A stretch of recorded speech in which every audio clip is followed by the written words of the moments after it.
Matheus, você já parou para pensar como as nossas ações nas redes sociais influenciam o universo do outro? Não, nunca parei para pensar sobre isso.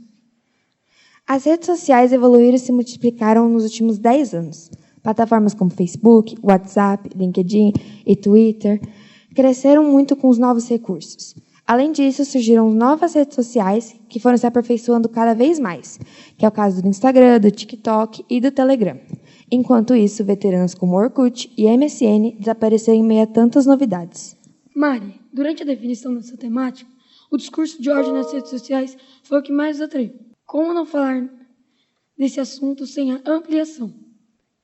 Atualmente, estamos tendo um grande debate nas redes sociais sobre o que é discurso de ódio e o que é liberdade de expressão.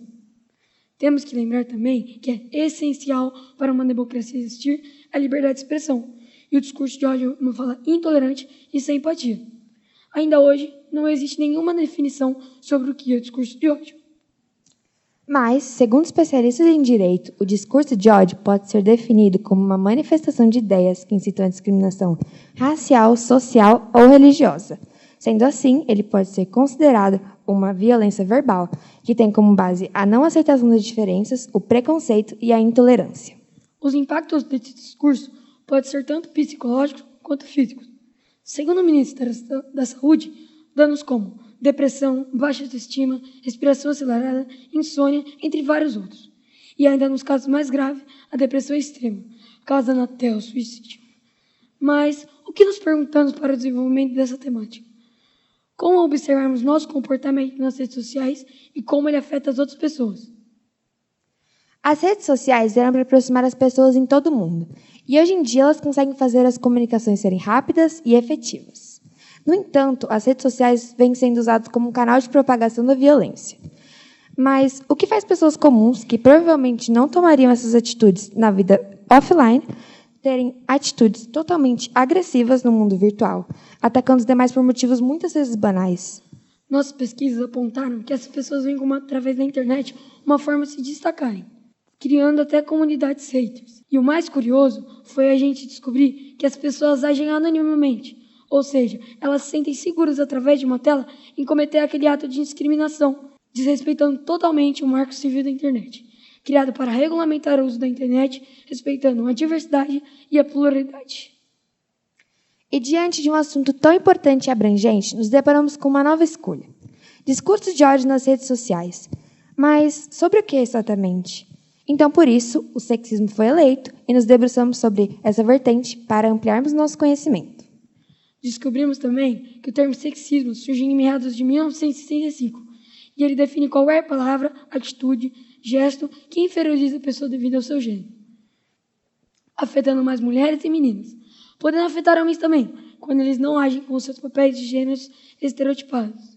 Mas desde quando o sexismo existe? Infelizmente, desde sempre. Fomos buscar as referências do passado e percebemos que a história é contada principalmente pelos feitos dos homens. Muito se fala de Dom Pedro I, mas pouco de sua esposa, Imperatriz Maria Leopoldina de Áustria, que, segundo historiadores, foi a principal articuladora do processo de independência. Outro exemplo é de Maria Quitéria, que, para ingressar em sua carreira militar, prestou-se fingir de homem, se vestir de soldado e só ganhou seu reconhecimento depois de se destacar como heroína na independência do Brasil. Você não vai acreditar, mas essas diferenciações estão ainda muito presentes nos dias atuais, quando meninas são ensinadas a brincar de casinha, são ensinadas a lavar, passar, cozinhar, enquanto os meninos colocam a parte da diversão. Brincam de carrinho, jogam bola, jogam videogame, por exemplo. Mas isso não é à toa, né, Matheus? Já que uma pesquisa do IBGE de 2019 mostra que as mulheres trabalham quase o dobro do que os homens nos serviços domésticos semanalmente.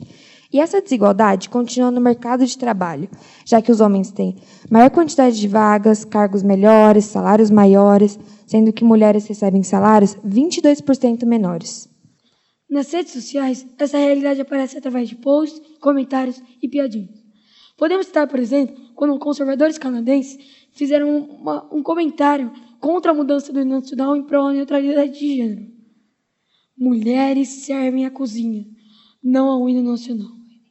Ou quando uma mulher em uma entrevista de emprego é humilhada, pois filhos atrapalham o desenvolvimento profissional.